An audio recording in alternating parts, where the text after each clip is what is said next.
देखो बच्चों, अपने चैप्टर नंबर 5 पूरा किए, उसमें लास्ट के 2 सवाल आपको करने नहीं हैं, इसलिए मैंने भी आपको हल नहीं करवाए। ऐसे तो 5 सवाल हल नहीं करने, परंतु 3 अपने कर लिए थे, इसलिए लास्ट वाले 2 भी अब नहीं करेंगे। अब देखो, छठा चैप्टर साझेदारी की निवृत्ति और मृत्यु, उसका चैप्टर का पूरा पाठ मनीष सर चला रहे हैं। अब अपने 7वें चैप्टर पे आज से शुरुआत कर रहे हैं, साझेदारी पीढ़ी का विसर्जन, डिसोल्यूशन ऑफ पार्टनरशिप फर्म। देखो बच्चों, इस चैप्टर के अंदर बड़े सवाल परीक्षा में पूछे जाते नहीं हैं और आपके अभ्यासक्रम में से भी इस बार बड़े सवालों को निकाल दिया गया है, इसलिए अपने थियरी और छोटे सवाल को हल करना है बच्चों। यहाँ अपने सर्वप्रथम अभी तक अपने ने साझेदार का प्रवेश, निवृत्ति, मृत्यु के कारण, साझेदारी में बदलाव, परंतु धंधा चालू रहे, ऐसे अब सभी चैप्टरों का अभ्यास किया। अर्थात कि साझेदारी का अंत आता है, फिर भी साझेदारी पीढ़ी का कभी कभी विसर्जन नहीं होता, परंतु जब यदि चालू पीढ़ी और उसका धंधा बंद हो जाए, सभी साझेदार मुक्त हो जाए, तब ऐसी साझेदारी पीढ़ी का अपने आप अंत आता है। इसलिए इस प्रकरण में हम साझेदारी पीढ़ी का विसर्जन का अभ्यास करेंगे बच्चों। साझेदारी का विसर्जन अर्थात संबंधित बातों के का अस्तित्व का अंत, यानी संबंधित बातों के अस्तित्व का अंत, ऐसा कहे तो भी चले। यहाँ साझेदारी और साझेदारी के विसर्जन के संदर्भ में अपने को इस प्रकरण में पूरा अभ्यास करना है बच्चों। इसमें 2 बातों का ध्यान देना है, एक तो साझेदारी पीढ़ी का विसर्जन और एक साझेदारी का विसर्जन। देखो बच्चों, सर्वप्रथम अपने साझेदारी पीढ़ी का विसर्जन का अर्थ समझे बच्चों। यदि साझेदारी पीढ़ी अपना व्यावसायिक कामकाज या धंधा हमेशा के लिए बंद करे, अर्थात कि कानूनी दृष्टि से पीढ़ी का अस्तित्व हमेशा के लिए समाप्त हो जाए, तो उसे साझेदारी पीढ़ी का विसर्जन कहते हैं। शॉर्ट में यदि कहा जाए तो ऐसा कहते हैं कि जब चालू पीढ़ी बंद हो जाए और उसका धंधा बंद किया जाए, तो उसे साझेदारी पीढ़ी का विसर्जन कहते हैं। एक के अलावा बाकी के सभी साझेदार पीढ़ी में से मुक्त हो, तभी साझेदारी पीढ़ी का अंत आता है बेटा, एक को छोड़कर। और चालू रहने वाला एक साझेदार अब पीढ़ी का व्यक्तिगत मालिक कहलाता है वो। इस प्रकार पीढ़ी का विसर्जन होता है। कितनी बार पीढ़ी का चालू धंधा कोई जॉइंट स्टॉक कंपनी को बेच दिया जाता है, तब भी उसे साझेदारी पीढ़ी का विसर्जन हुआ कहा जाता है। पीढ़ी और साझेदारी पीढ़ी का विसर्जन, इसके 2 प्रकार है बच्चों, कि भाई एक तो पीढ़ी का विसर्जन और एक साझेदारी का विसर्जन। तो आप सर्वप्रथम अपने पीढ़ी का विसर्जन समझे कि भारतीय साझेदारी कानून की कलम 39 के अनुसार पीढ़ी का विसर्जन करके सभी साझेदार संपूर्ण रूप से मुक्त हो जाए, तब उनके बीच साझेदारी का अंत आता है। उसे हम साझेदारी पीढ़ी का विसर्जन कहते हैं, ऐसा कहे तो भी चले। इस प्रकार साझेदारी का विसर्जन करके पीढ़ी बंद हो जाती है, तब पीढ़ी का विसर्जन हुआ कहा जाएगा। ऐसे संजोगों में पीढ़ी का धंधा बंद किया जाता है या बंद होता है, परिणाम स्वरूप उसकी संपत्तियों को बेचकर उसकी उपज में से पीढ़ी के दायित्व का भुगतान किया जाता है और जो रकम बचे उस रकम में से साझेदारों को वितरण करके उनके पूंजी और करार के अनुसार उन्हें वापस कर दी जाती है। जब यदि समग्र धंधा बेच दिया जाए तो उसे साझेदारी पीढ़ी का विसर्जन कहते हैं बच्चों। अब अपने समझेंगे साझेदारी का विसर्जन, मतलब डिसोल्यूशन ऑफ पार्टनरशिप। यदि कोई एक साझेदार की निवृत्ति, मृत्यु, दिवालियापन या अन्य कारणसर धंधा बंद न किया जाए, बाकी के साझेदार यदि धंधा चालू रखे, तब पुरानी साझेदारी का विसर्जन कहेंगे। धंधा में से जाने वाले साझेदार के अलावा बाकी के सभी साझेदार अपने धंधा को चालू रखते हैं। परिणाम स्वरूप नई साझेदारी पीढ़ी की रचना की जाती है। इन संजोगों में चालू रहने वाले साझेदारों के बीच साझेदारी का प्रमाण बदलता है। इन संजोगों में पीढ़ी का विसर्जन नहीं होता, परंतु साझेदारी की पुनर्रचना से पुनर्गठन नई के कारण नई पीढ़ी अस्तित्व में आ जाती है। इसलिए साझेदारी और साझेदारों के बीच का संबंध है, जबकि पीढ़ी सभी साझेदारों का सामूहिक दिया गया नाम है।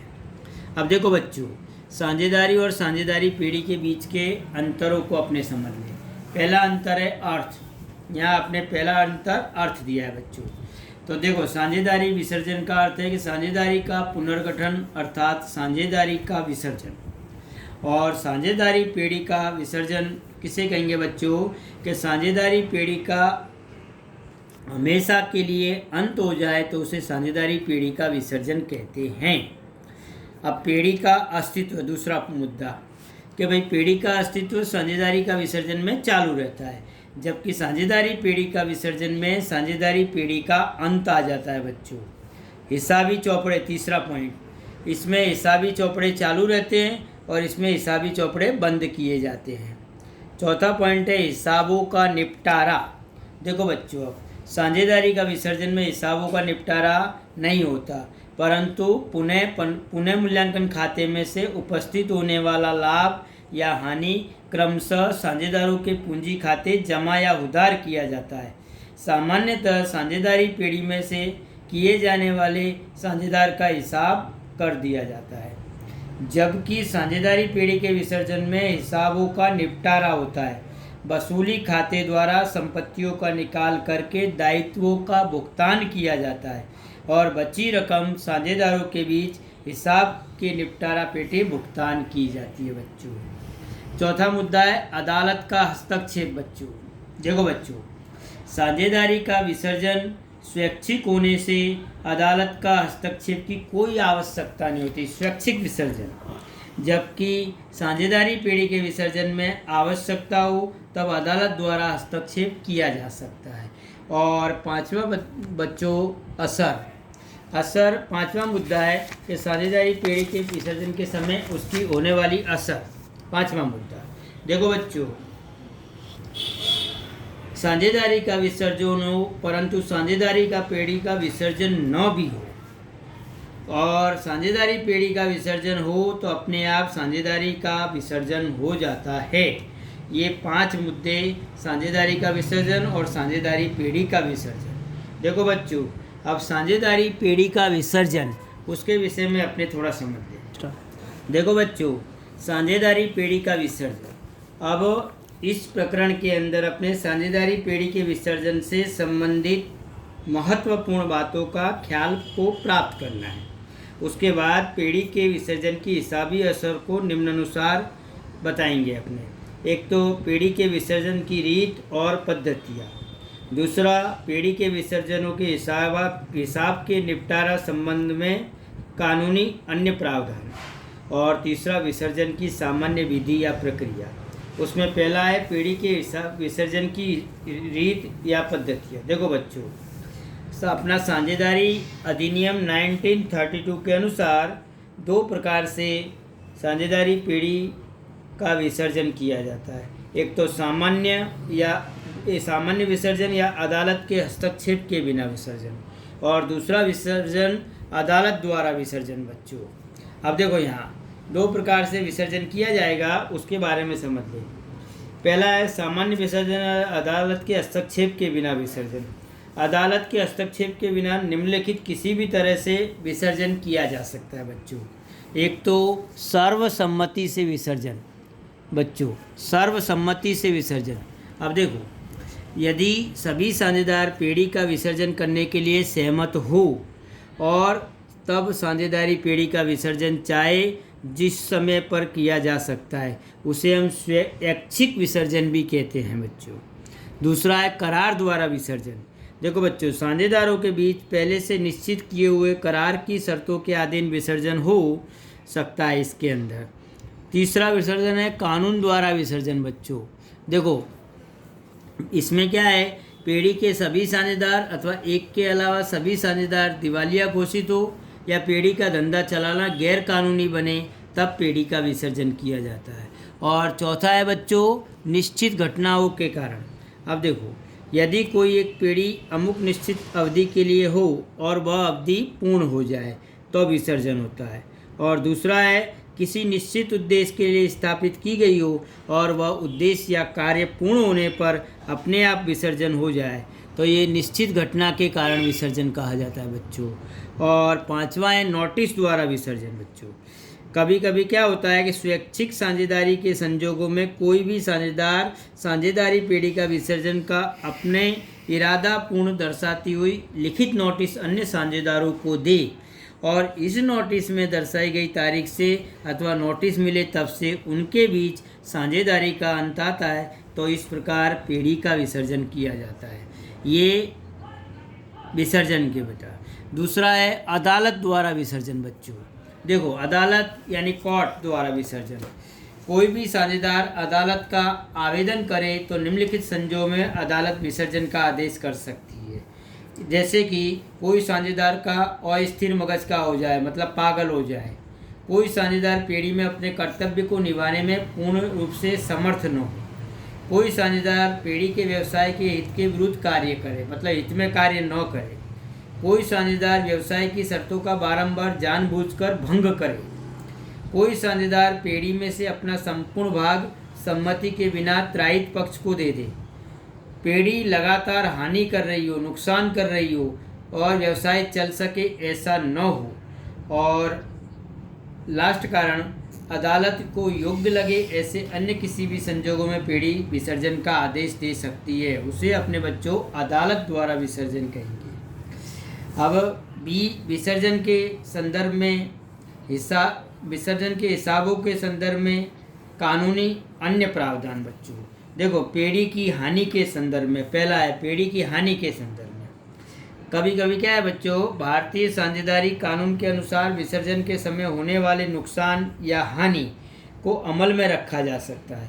प्रथम, पेड़ी के लाभ में से अपलिखित कर सकते हैं।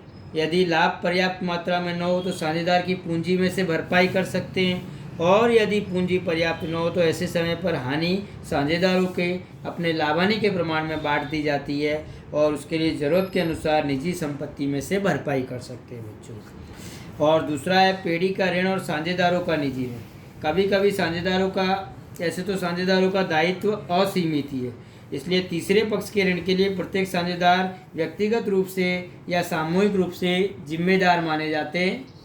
पेड़ी की संपत्तियों के ऋण के लिए अपनी निजी संपत्तियों के ऋण के लिए कायदा अनुसार उनका उपयोग किया जा सकता है मतलब। और तीसरा है बच्चों साझेदारी पेड़ी की लोन। अब साझेदारी पेड़ी के विसर्जन में पेड़ी की संपत्तियों को बेचकर उसकी उपज में से सर्वप्रथम विसर्जन खर्च और उसके बाद पेड़ी का दायित्व चुकाया जाता है। उसके बाद बची हुई रकम में से साझेदारों ने पेड़ी को दी लोन की रकम चुकाई जाती है। पेड़ी का दायित्व चुकाने के बाद बची हुई एक की अपेक्षा अधिक साझेदारों ने दी लोन वापिस करने के लिए अपर्याप्त हो और साझेदारों के पास कुछ निजी वसूल न हो सके, ऐसा समय पर साझेदार की लोन के प्रमाण सर चुकाई जाती है बच्चों। चौथा है साझेदार की पत्नी की लोन। अब देखो, साझेदार की पत्नी ने अगर अपने स्त्रीधन में से पेड़ी को कोई लोन दी हो तो ऐसी लोन की रकम सामान्य ऋण की तरह तीसरे पक्ष के दायित्व के तरह चुकाई जाती है, परंतु यदि पति की रकम में से पेड़ी को लोन दी हो तो वह रकम लोन ही गिनी जाती है बच्चों। पांचवा है साझेदारों की जिम्मेदारी बच्चों। साझेदारों की जिम्मेदारी असीमित होती है। पांचवा है बच्चों साझेदारी की जिम्मेदारी। साझेदारों को जिम्मेदारी असीमित है। यदि कोई साझेदार एक से अधिक साझेदारों के दिवालिया होने पर समर्थ साझेदार को पेड़ी का दायित्व अपनी निजी संपत्तियों में से भुगतान करना पड़ता है। और छठा है बच्चों पेड़ी की संपत्तियों की उपज का वितरण। पेड़ी की संपत्तियों की उपज में से भुगतान निम्नलिखित क्रम में किया जाता है। सर्वप्रथम विसर्जन खर्च को चुकाया जाएगा बच्चों, उसके बाद त्रायित पक्ष का दायित्व चुकाएंगे, उसके बाद साझेदारों की लोन चुकाएंगे, अंत में साझेदारों की पूंजी और चालू खाते की रकम वापस करेंगे और फिर जो रकम बचे तो उसमें से सभी साझेदारों के बीच लाभांश के प्रमाण में उनको बंटवारा करेंगे बच्चों। और विसर्जन की सामान्य विधि या प्रक्रिया बच्चों। देखो, साझेदारी पेढ़ी का विसर्जन होने पर उसकी संपत्तियां बेचकर प्राप्त आय में से उपरोक्त बताए अनुसार क्रम से भुगतान किया जाता है और विसर्जन के हिसाबों की असर सामान्य रूप से पेढ़ी के हिसाब चौपड़े बंद कर दिए जाते हैं बच्चों। अब बच्चों विसर्जन की हिसाबी असर बच्चों, अकाउंटिंग ट्रीटमेंट बच्चों ऑफ डिसोल्यूशन। देखो बच्चों, इसके अंदर हिसाबी असर देने के लिए साझेदारी पेढ़ी का विसर्जन होने पर उनकी संपत्तियों को बेचकर प्राप्त आय में से सर्वप्रथम दायित्व चुकाया जाएगा और रकम बचे तो वह पूंजी वापस की जाती है और हिसाबी बहियों को बंद कर दिया जाता है। इस समग्र प्रक्रिया के लिए निम्नलिखित हिसाबी असर दिए बच्चों। पहला है आवश्यक खाता को खोलने पर बच्चों। देखो, इस विसर्जन की हिसाबी विधि का पालन करने के लिए और हिसाबी असर देने के लिए निम्नलिखित खाते तैयार किए जाते हैं बच्चों। पहला है वसूली खाता, दूसरा लोन खाता, तीसरा साझेदारों का पूंजी खाता या चालू खाता और चौथा नकद/बैंक खाता बच्चों। अब देखो, वसूली खाते में बच्चों कभी कभी टिप्पणी भी पूछी जाती है, इसलिए वसूली खाते को समझना खूब अनिवार्य है बच्चों। पेढ़ी के विसर्जन के समय पेढ़ी की संपत्ति और दायित्व का निपटारे की हिसाबी असर देने के लिए जो खाता तैयार किया जाता है उसे अपने वसूली खाता कहते हैं बच्चों। साझेदारी पेढ़ी के विसर्जन के समय चौपड़ा बंद करने के लिए रोकड़ और बैंक के अलावा संपत्ति और दायित्वों के खाताओं को बंद करके बच्चों वसूली खाते की कीमत पर ले जाया जाता है, उसकी वही कीमत पर ले जाया जाता है मतलब। उसके बाद संपत्तियों की उपज में से रकम रोकड़ खाते उधार करके वसूली खाते जमा की जाती है बच्चों। दायित्व के भुगतान की रकम वसूली खाते उधार करके रोकड़ खाते जमा की जाती है बच्चों। वसूली खाते में आने वाला अंतर वसूली खाते का लाभ या नुकसान होगा और यह अंतर साझेदारों के बीच उनके लाभानी वितरण के प्रमाण में वितरण किया जाता है बच्चों, और उनका लाभ साझेदारों के पूंजी खाते जमा होता है, नुकसान हो तो साझेदारों के पूंजी खाते उधार होता है। इस प्रकार अपने वसूली खाता तैयार करेंगे बच्चों। उसके बाद साझेदारों का लोन खाता तैयार किया जाता है, साझेदारों का पूंजी और चालू खाता तैयार किया जाता है और अंत में नकद/बैंक खाता भी तैयार किया जाता है। इस प्रकार हिसाबों को लिखते समय अपने इन 4 खाताओं को तैयार करेंगे बच्चों। आज अपने इस चैप्टर के अंदर थियरी का संपूर्ण अभ्यास किए। इतनी ही थियरी इस साल आपके कोर्स में है जो मैंने आपको समझाई। इस थियरी को आपकी नोट्स में आपको व्यवस्थित रूप से लिखना है बच्चों।